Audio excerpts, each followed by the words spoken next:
Boa noite, queridos irmãos, queridas irmãs, sejam todos bem-vindos mais uma vez para o estudo da Palavra do nosso bom Deus. Hoje, queridos, vamos estudar um tema extremamente relevante para cada um de nós. Iremos começar hoje a compreender as leis encontradas na Bíblia. Nos estudos passados, vimos que do mesmo modo que há juízo aqui na terra, no céu também existe o juízo e tem os mesmos elementos que compõem o tribunal terrestre. E assim como o Código Penal é a norma do juízo terrestre, a lei de Deus é o Código Penal do céu. A lei de Deus é a norma do julgamento divino. E a diferença desse juízo terrestre e juízo celestial é que no juízo celestial, quem está em Cristo já não há mais condenação. Quem aceitou a Cristo já não tem mais condenação. Mas para que isso se torne realidade, nós precisamos conhecer essa norma do juízo celeste para que nós possamos recorrer ao nosso advogado Jesus e assim realmente sejamos absorvidos nesse julgamento.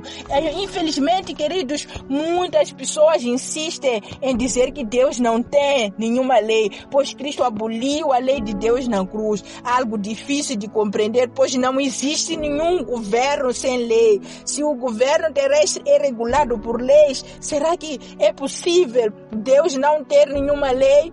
Será que é possível Deus não regular o universo através de uma lei? Isso tudo é o que nós vamos descobrir no estudo de hoje. Existem, porém, várias leis na Bíblia e isso tem criado confusão em muitos, pois realmente a Bíblia fala de uma lei que foi abolida. Vamos descobrir que lei é essa que foi abolida e qual é a lei que é a norma do nosso julgamento divino.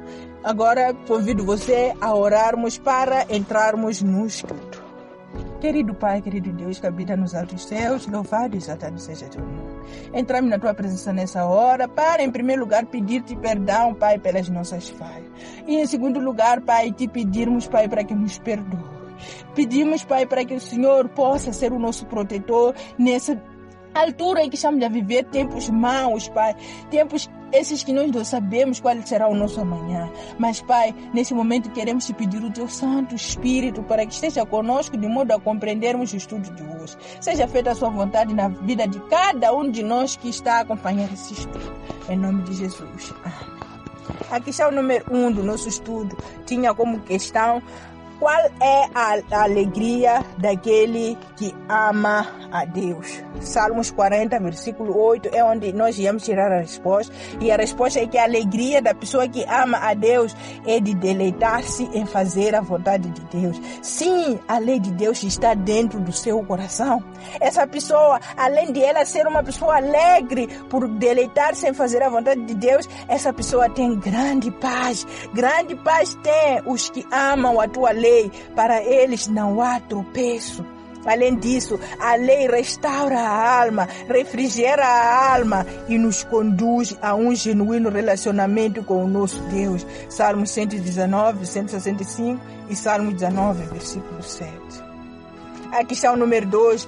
Com a morte de Cristo na cruz, o que aconteceria com a lei cerimonial? Daniel 9, versículo 27, é onde íamos tirar a resposta, a primeira resposta nesse caso, e encontramos que nesse versículo é uma espécie de profecia, mas nessa mesma profecia encontramos algo que diz assim: na metade da semana fará cessar o sacrifício e a oferta de manjares. Esse versículo está no contexto da explicação das 2.300 tardes de manhã, e durante a explicação há uma fase nessas 2.300 tardes de manhã em que Jesus morre. É por isso que aqui diz: na metade da semana irá cessar o sacrifício e a oferta de manjares. Isso significa que na metade dessa semana Cristo irá morrer, e ao morrer faria cessar o sacrifício e a oferta de manjares. Cristo, ao morrer na cruz, faz cessar o sacrifício de animais e a oferta de manjares que acontecia no sistema do santuário. Isso nós encontramos também em Mateus 27, 51, onde quando ele morre, o véu de santuário que separava o lugar santo do Santíssimo rasgou-se do alto a baixo. Com isso, queridos, mostrava que tudo que se fazia no santuário devia deixar de se fazer. A lei cerimonial, portanto, queridos, passou a existir de forma escrita em livros por Moisés quando ele foi ordenado a fazer um santuário. Essa lei, depois de ser escrita, foi colocada ao lado da arca, diferentemente da lei moral que foi colocada dentro da arca. O propósito dessa lei era mostrar os passos que levam ao perdão do pecado. Era uma lei temporária, perdeu sua validade com a morte de Cristo na cruz e era chamada a lei de Moisés. Daí a fama de dizer lei de Moisés. Lei de Moisés foi a lei escrita por Moisés. E a lei escrita por Moisés foi a lei cerimonial e as outras diversas leis. Mas a lei de Deus foi escrita por próprio Deus em 2 tábuas de pedra. Efésios 2:15 também nós encontramos a seguinte resposta acerca do que aconteceria quando Cristo morresse na cruz. Na sua carne desfez a inimizade, isto é, a lei dos mandamentos que consistia em ordenanças, para dos dois criar em si mesmo um novo homem, fazendo a paz. A resposta que nós encontramos nesse versículo é que com a sua morte ele desfez a inimizade. Isto é, a lei dos mandamentos que consistia em ordenanças. Ele eliminou essas leis cerimoniais, mas mais do que isso, ele aboliu a inimizade que existia no mundo. Por isso, em Cristo não há mais judeu, não há mais grego, não tem ninguém que possa se dizer que é diferente, independentemente da cor ou raça. Todos nós nos tornamos iguais em Cristo. Essa foi uma das coisas que Cristo fez ao morrer na cruz. Na questão número 3, nós temos, com a morte na cruz, todos os mandamentos por forma de ordenança, como as festas realizadas no sistema de santuário terrestre, perderam seu valor, ou seja, foram abolidos, não é? Pois era a sombra da realidade que era Cristo. Mas, como era chamado o dia da expiação?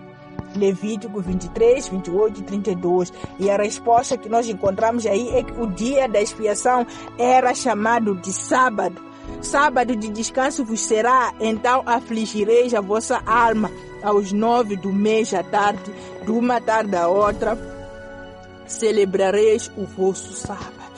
Por que o dia da expiação era chamado de sábado? Era chamado de sábado justamente porque era para eles não fazerem nada. A única coisa que era para fazer era afligir a alma deles. Eles deviam ficar em orações naquele dia, deviam ficar em jejum, afligindo a alma deles para que os perdões deles fossem realmente purificados, porque era o dia do juízo final. Esse dia da expiação nós já havíamos visto nas lições anteriores. O povo de Deus, queridos, além desse dia da expiação, ele também reservava outros dias que eram chamados de festas. Esses dias, por exemplo, era o dia de festa da Páscoa, festa das primícias, festa de Pentecoste, festa dos tabernáculos, festa dos pães de ázimos, festa das trombetas e festa da expiação. Esses dias todos, queridos, eram considerados sábados. Mas por que eram considerados sábados? Devido à sua natureza de não se fazer nenhuma obra. Porém, cada dia calhava no seu próprio dia da semana. Não calhava exatamente no sábado. E cada festa tinha o seu objetivo. Portanto, queridos, deve ficar claro que esses sábados que aqui se refere não tem nada a ver com o sábado semanal. Não tem nada a ver com aquele sábado de Gênesis 2, 2 a 3, que Deus, depois de fazer tudo, descansou, abençoou e santificou. Esses sábados são específicos para as cerimônias que aconteciam no tempo de santuário. A linha B, por isso, Paulo vai dizer aqui algo acerca desses sábados, em Colossenses 2, 14 e 16. Jesus, ao morrer na cruz, riscou a escrita que era contra nós nas suas ordenanças. Está a falar das leis cerimoniais, a qual de alguma maneira nos era contrária e a tirou do meio de nós, cravando-a na cruz.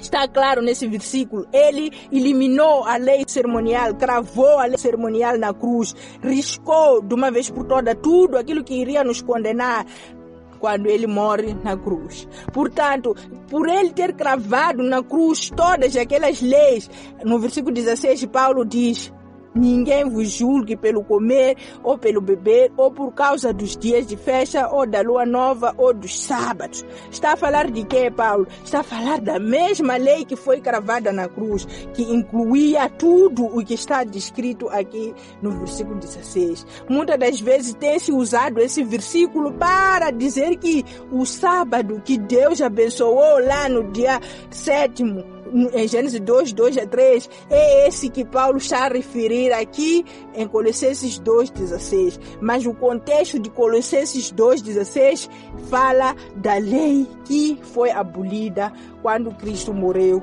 na cruz. E a lei que foi abolida quando Cristo morreu na cruz não é a lei moral de Deus, mas sim é a lei cerimonial. Paulo diz que foi riscada essa lei que era contra nós. Portanto, ninguém vos julgue pelo comer ou pelo beber ou por causa dos dias de festa ou da lua nova ou dos sábados. Tudo que era feito nesses dias, dessas cerimônias, ninguém mais deveria fazer e ninguém deveria ser julgado. O contexto tem a ver com a lei cerimonial. O Paulo está a falar da lei que foi cravada na cruz. E qual é a lei que foi cravada na cruz? É a lei cerimonial. Na lei cerimonial, queridos, ordenava-se 7 festas que eram chamadas de sábados por causa da sua semelhança com o sábado semanal, pois nesses dias não fazia-se nada. Mas esses sábados caíam em diferentes dias da semana. Sendo assim, são sábados diferentes da lei moral, pois esse sábado era sempre o último dia da semana. O sábado moral é sempre o mesmo. Não tem isso de cajar no meio da semana ou no outro dia da semana. Sempre é o último dia da semana. Diferente dessas festas que podia cajar numa quarta-feira, mas por causa da natureza da festa era considerado um sábado. A grande controvérsia que existe aqui na Bíblia é exatamente por causa do sábado. Não tem outro problema que cria confusão a ponto de as pessoas dizerem que a lei foi abolida. É exatamente por causa do sábado, porque a Bíblia fala de sábados que foram abolidos, mas não está a referir o sábado do mandamento. Na questão 4 nós temos: a lei cerimonial foi abolida na cruz. Sendo assim, todos passamos a ser salvos unicamente pela fé na morte de Cristo na cruz, e cessam os sacrifícios de animais, pois os animais apontavam a Cristo, certo? A linha A. Agora, será que a fé em Cristo anula a nossa obrigação de obedecer à lei? Paulo, foi ele que escreveu aqueles versículos que falam de ninguém vos julgue por causa de sábados, festas e tudo mais. Ele agora está a dizer: por causa da nossa fé, será que vamos anular a lei? Romanos 3:31. Ele diz: anulamos a lei pela fé? De maneira nenhuma. Antes estabelecemos a lei. A fé, queridos, confirma realmente a lei, pois nos mostra que é possível obedecer à lei, pois o nosso Jesus nos provou que é possível obedecer à lei, querendo que agora nós sigamos o exemplo dele. Nós temos que seguir as pegadas de nosso mestre, temos que andar do mesmo modo como ele andou. A linha B. Quando não há lei ou ela foi abolida, o que acontece com o pecado ou transgressão? Romanos 4:15. Onde não há lei, também não há transgressão. Se alguém disser que não há lei, então também não há pecado, o que não é verdade. Não é verdade, todos nós concordamos que existe pecado, pessoas vivem pecando. Se existe pecado é porque há lei. Não há condenação enquanto não há lei. Se nós temos peso de consciência, é porque existe uma lei. Não é? A lei revela que somos pecadores. Ela revela o pecado e mostra o padrão da justiça de Deus. E se não há lei, então não há pecado. Ninguém transgride nenhuma lei, o que não faria sentido. A linha C, que conhecimento da lei? Romanos 3:20. Pela lei vem o conhecimento do pecado. É por causa da lei que nós sabemos que somos pecadores. Se não fosse por causa da lei, nós não íamos saber que existe o pecado. Significa que a única lei que foi cravada na cruz é a lei cerimonial. A lei moral de Deus, a lei que governa o universo, continua a existir e existirá para sempre. É por isso que nós sabemos que somos pecadores, porque nós transgredimos essa lei.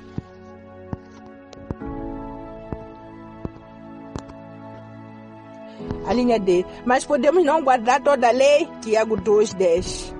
Alguém pode dizer, tudo bem, pode existir a lei, mas eu posso não guardar toda a lei. A resposta que nós encontramos em Tiago 2:10 é que qualquer que guardar toda a lei e tropeçar em um só ponto, tornou-se culpado de todos. E aí você pode dizer, então, isso é muito duro, isso é muito pesado. Como é que eu posso conseguir obedecer toda a lei? E se eu tropeçar em um ponto, já estou culpado em tudo. É por isso que existe o advogado, é por isso que existe o Salvador, para que quando você tropeçar, peça a Ele para te purificar. Mas você nunca deve deixar de guardar nenhuma lei dele. Você tem que fazer esforço de guardar toda a lei. E caso você caia no pecado, você recorra ao teu advogado. Na questão 5 diz: que disse Jesus às pessoas que ignoram a lei de Deus por causa da tradição dos homens? Marcos 7:7-10. Nesses versículos encontramos que Jesus disse: em vão me adoram, deixando o mandamento de Deus, retendo a tradição dos homens e invalidando o mandamento de Deus para guardar a vossa tradição. Em vão me adoram, deixando o mandamento de Deus para guardar a vossa tradição. Jesus está a citar aqui o comportamento de pessoas que seguem e ensinam tradições e doutrinas humanas contrárias ao seu ensino. Ele afirma claramente que em vão o adoram todos que rejeitam os mandamentos de Deus para seguir tradições. E hoje, queridos, é o que nós vemos acontecer em todo o mundo. Diante disso tudo, queridos, precisamos atender ao conselho bíblico. Mais importa obedecer a Deus do que aos homens. Até nos tempos dos apóstolos, eles estavam a ser sujeitos a ter que desobedecer a Deus e obedecer às tradições humanas. E Pedro, aqui em Atos 5:29, estava sendo confrontado para que ele negasse de obedecer a Deus para seguir tradições humanas. E Pedro disse: não, mais importa obedecer a Deus do que aos homens. Mais importa morrer enquanto eu agrado a Deus. Atos 5:29 é Pedro a falar e ele diz: mais importa obedecer a Deus do que aos homens. E você, querido, a quem obedecerá? Você irá obedecer os homens que dizem que a palavra de Deus não é tão séria assim? Você irá ouvir os que dizem que a lei de Deus foi abolida? O que é que você escolhe? A resposta é tua. E nós agora queremos saber o que é que nós temos que obedecer. Pedro aqui diz que mais importa obedecer a Deus do que aos homens. O que é que nós temos que obedecer? E chegou a hora, o momento mais esperado da lição, o momento de conhecermos os mandamentos de Deus. Nós queremos saber que mandamentos são esses que nós somos apelados a obedecê-los. Êxodo 23, nós encontramos o primeiro mandamento: não terás outros deuses diante de mim. Se você nunca leu os mandamentos, ou mesmo se você tiver lido os mandamentos, abra sua Bíblia, acompanha conosco. Esse é o momento mais importante de tudo que você já estudou hoje. É o momento em que você vai ouvir a lei de Deus. A lei de Deus, no dia que foi pronunciada no Monte Sinai, havia trovões, havia relâmpagos, por ser algo importante. Considere também algo muito importante este momento de ouvir a lei de Deus. Por isso acompanhe na sua Bíblia, pois isso é uma coisa que mexe com o nosso Deus e devia mexer conosco também.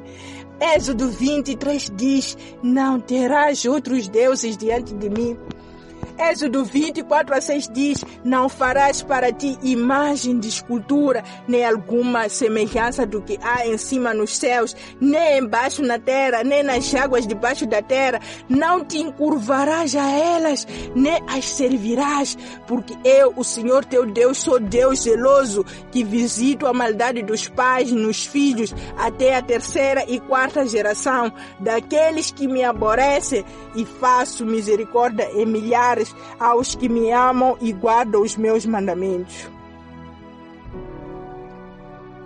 O segundo mandamento que ele está a falar de não fazer imagens de escultura e não encurvar-se diante dessas imagens, achando que elas são o seu Deus.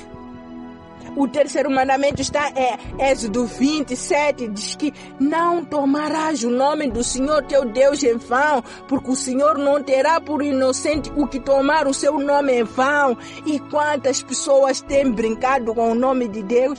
Quantas pessoas têm usado o nome de Deus para fazer comédia, para fazer teatro e muita outra coisa que nós vemos por aí? O quarto mandamento diz: lembra-te do dia do sábado para o santificar. 6 dias trabalharás e farás toda a tua obra, mas o 7º dia é o sábado do Senhor teu Deus. Não farás nenhuma obra, nem tu, nem o teu filho, nem a tua filha, nem tua serva, nem o teu animal, nem o teu estrangeiro que está dentro das tuas portas. Por quê? Porque em 6 dias fez o Senhor os céus, a terra, o mar e tudo que nele já, e ao 7º dia descansou. Portanto, abençoou o Senhor o dia do sábado e o santificou. O que te lembra isso? Não te lembra se Gênesis 2:2-3, quando Deus, quando acabou de criar tudo, descansou e abençoou e santificou o 7º dia? Aqui no mandamento, ele está dizendo que esse 7º dia é o sábado. E eu sei de que você pode estar surpreso ou pode não estar a aceitar, porque muita gente guarda o domingo e você pode estar a não entender como assim. Eu convido você a não desistir de estudar. Eu convido você a continuar conosco, porque isso vai ficar claro em sua mente. O 5º mandamento está em Êxodo 20, versículo 12. Honra teu pai e a tua mãe, para que se prolonguem os teus dias na terra que o Senhor teu Deus te dá.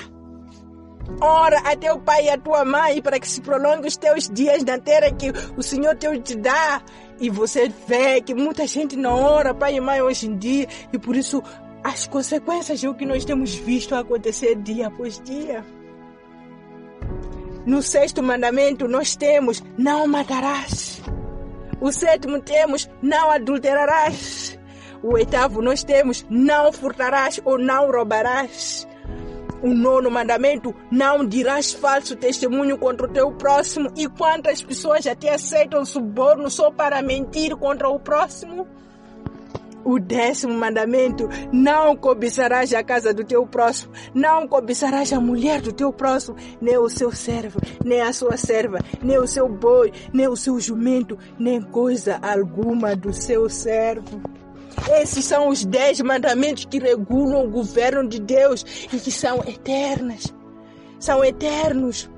A lei moral existe eternamente e foi obedecida desde o princípio do mundo. São esses os 10 mandamentos. Ela foi escrita pelo dedo do próprio Deus e colocada dentro da arca. Essa lei é chamada de lei de Deus. Seu propósito é nos revelar o caráter de Deus e nos mostrar o nosso pecado. Você conseguiu ver o seu pecado nessa lei? Você conseguiu perceber que há coisas que você não consegue fazer? Recorra a Cristo e Ele vai te ajudar a obedecer. A lei de Deus é universal, queridos. A lei de Deus é espiritual. A lei de Deus é o resumo do amor. Ela nos conduz a Jesus. Ela serve de proteção. Ela é tudo. E o último conselho que Deus nos dá, aqui está em Eclesiastes 12, versículo 3. De tudo que se tem ouvido, o fim é: teme a Deus e guarda os seus mandamentos, porque este é o dever de todo homem.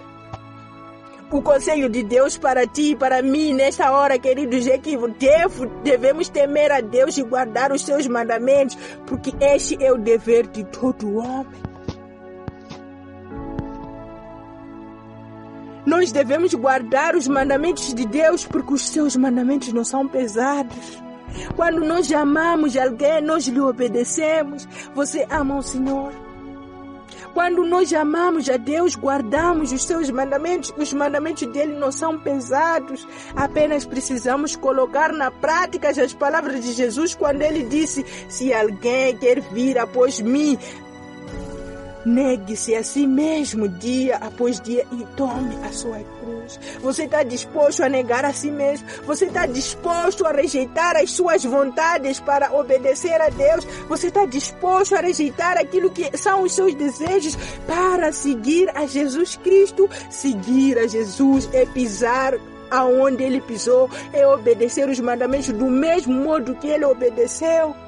Esta, queridos, é a única maneira de obedecer e encontrar paz e felicidade para a alma. A obediência à lei de Deus é resultado da salvação. Não se guarda a lei para ser salvo, mas por estar salvo em Cristo Jesus.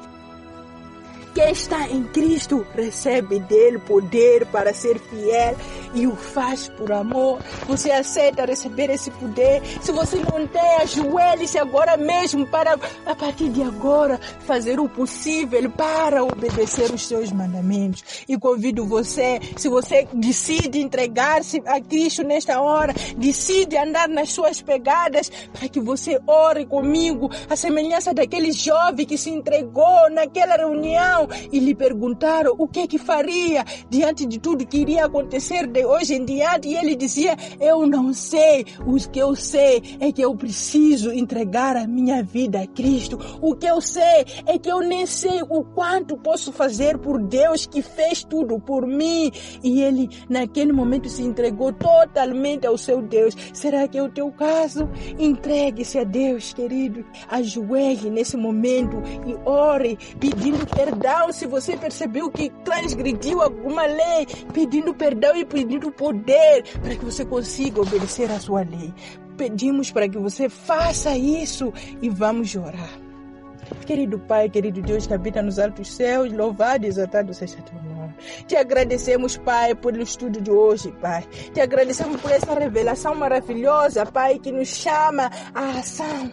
Te agradecemos, Pai, por nos revelar aquilo que é a sua vontade. Nós queremos te agradar, Pai, obedecendo os seus mandamentos. Sabemos que não será fácil, Pai, mas não será impossível. Por isso pedimos para que a partir de hoje o Senhor possa estar conosco em todos os momentos. Trabalhe em nossa mente, trabalhe em tudo em nós para que nós possamos ser como o Senhor é. Seja feita a sua vontade na vida dessa irmã, desse irmão que decidiu se entregar a ti nesta hora, em nome de Jesus. Amém.